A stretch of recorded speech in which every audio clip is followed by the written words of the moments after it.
Сар нарны цацаргаас ниссэн шуухай гэлтэй сэтгэлийн мөнгийг үргээж ядах салхи гэлтэй сүүйлсэн гингэрт эрхэлж оргсон цацаг юм билээ. Сүүдэр тусчихвээ гэж хайрламаар гэгээ юм билээ.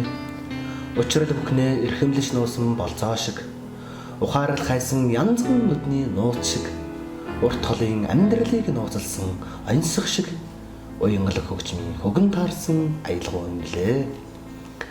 Гэрэл зүудэр хосолсон адармаатай амьдралын замд гинэтхэн гараад ирсэн оч байсан болохоор гал шиг залуу насныхаа омог урдан зангаа гээж орхиод би чамд дурлцсан юм болов.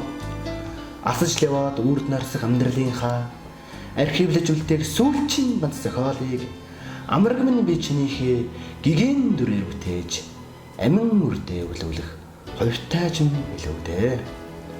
Арман сүүжмийн үлэмж тансаг аялгуугаар арамнаа шүншгэлсэн шүтэн бурхны мутраас аршаам тундраад сэтгэлийн шимийг ундаалах аравжаа хутагтын шүншигтэй дуу чимуудан сэтгэлчин мөрийг чин дэрлээд гарыг чин натгаад удаан суухаар мөрөөдөл хүслийнхээ гүн зингэрхэн нуурын нэрэг дээр мөнхөд амьдрах үлгэрэн ордныхоо сарвчин сүдэрт мишэл тодруулан инээмсэглэн суух шиг санагдах юм.